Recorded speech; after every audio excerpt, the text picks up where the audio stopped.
Hola a todos. Hoy vamos a ir directamente al grano con este análisis de los espacios transfronterizos franceses.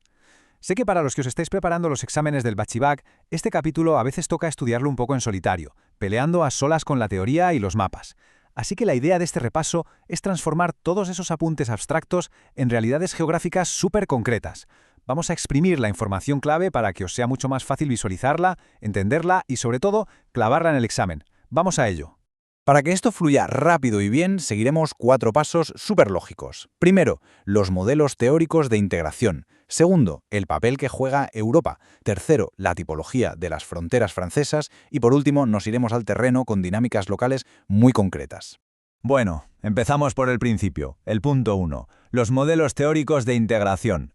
Antes de ponernos a señalar en el mapa de Francia, hay que entender la base de cómo funciona una frontera sobre el papel. Fijaos bien en este esquema, es una imagen que tenéis que guardar en vuestro disco duro mental porque ilustra a la perfección las 3 formas básicas en las que opera una frontera. Si observáis las flechas, los círculos y la línea punteada, la verdad es que al final todo se resume en 2 cosas: hacia dónde van los flujos y con qué intensidad. Ojo, estos 3 términos tienen que ser vuestros mejores amigos en el examen. Primero tenemos la integración por polarización.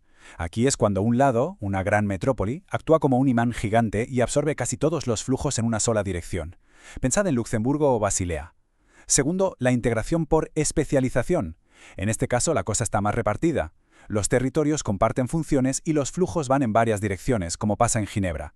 Y luego está el nivel más avanzado, la integración por ósmosis.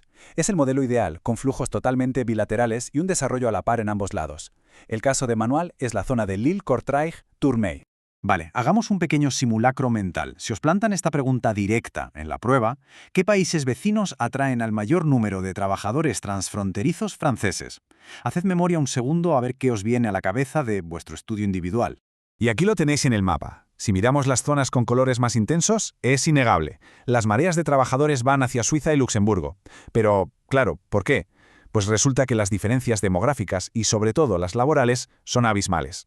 Cuando tu vecino tiene una oferta de trabajo brutal o paga salarios muchísimo más altos, como pasa en Suiza, o necesita un montón de mano de obra cualificada, como en Luxemburgo, pues la frontera se transforma literalmente en una autopista de movilidad diaria masiva para miles de franceses. Pero claro, toda esta gente moviéndose de un lado a otro no es casualidad. Pasamos al punto 2, el papel de Europa. Vamos a ver cómo las instituciones facilitan todo este trasiego.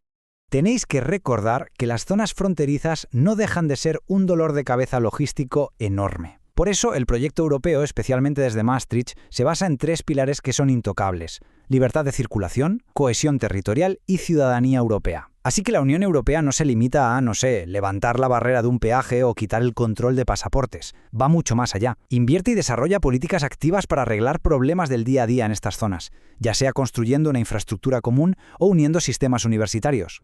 Y aquí entra el gran motor financiero de todo esto, el programa Interreg. Apuntad este nombre porque es clave para el vocabulario del Bachibac.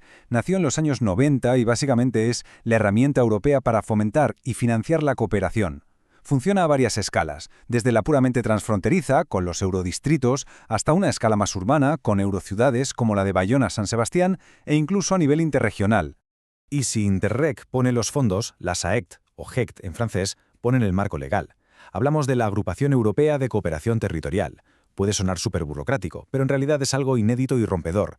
Permite que ayuntamientos o regiones de distintos países se junten legalmente para actuar de forma conjunta.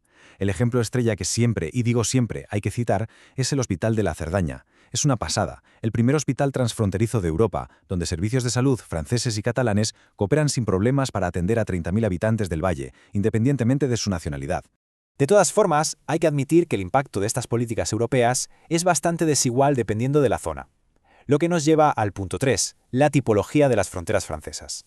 A la hora de estructurar un buen ensayo, lo mejor es usar esta clasificación limpia y estandarizada. Existen hoy en día 3 tipos principales. Primero, las aglomeraciones altamente integradas. Segundo, los espacios en transición que van dejando de ser tan periféricos. Y tercero, las periferias yuxtapuestas que todavía no terminan de encontrar una sinergia.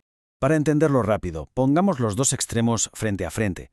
Por un lado están las fronteras altamente integradas, donde hay unas complementariedades fortísimas. Son zonas que funcionan casi como una aglomeración única, como ocurre en Lille, Estrasburgo, o en torno a Basilea y Ginebra. Y en el polo opuesto, encontramos las periferias yuxtapuestas. Aquí, aunque haya programas de cooperación como Alcotra en los Alpes, las relaciones son muy escasas.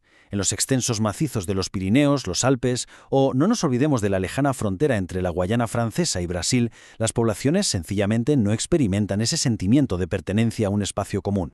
Entonces, el punto crucial para entender cómo cambia la geografía está en el medio. Las fronteras en transición. Aquí es donde presenciamos cómo la línea del mapa se va desdibujando poco a poco gracias a los intercambios diarios en trabajo o comercio. El País Vasco, el espacio transfronterizo en Cataluña o el Arco del Jura son ejemplos perfectos de zonas que se están quitando de encima esa etiqueta histórica de simple periferia para convertirse en nodos mucho más activos. Y para aterrizar de verdad toda esta teoría de modelos y tipologías, pasamos al último punto, el 4, dinámicas locales concretas. Vamos a ver todo esto anclado en un caso local supervisual.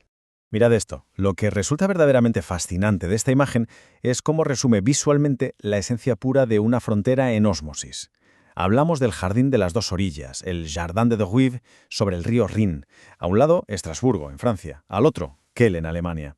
Queda en evidencia cómo la propia infraestructura física materializa sobre el terreno la integración europea. Porque, ojo, esto no es un puente cualquiera para coches. Inaugurada en 2004, esta pasarela para peatones y ciclistas literalmente borra esa enorme discontinuidad histórica que separó a Francia y Alemania durante tanto tiempo. Juntos han creado un espacio vital enorme dedicado a la naturaleza y a los ciudadanos, donde la línea fronteriza desaparece por completo. Es el éxito absoluto de las políticas de cooperación hechas una realidad cotidiana. Y tras este repaso, que ha ido desde modelos abstractos de polarización, pasando por los fondos Interreg, hasta llegar a pasear entre Estrasburgo y Kehl, quiero dejaros con una reflexión que es clave para rematar cualquier conclusión del examen. ¿Creéis que las políticas de integración institucional lograrán finalmente borrar todas las discontinuidades de las fronteras?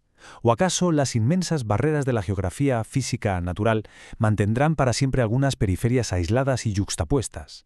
Es esa tensión constante entre la naturaleza y el esfuerzo institucional humano. Mucho ánimo a todos los candidatos con el estudio. Confiad en este marco conceptual y ya sabéis, seguid analizando el mundo a través de los mapas.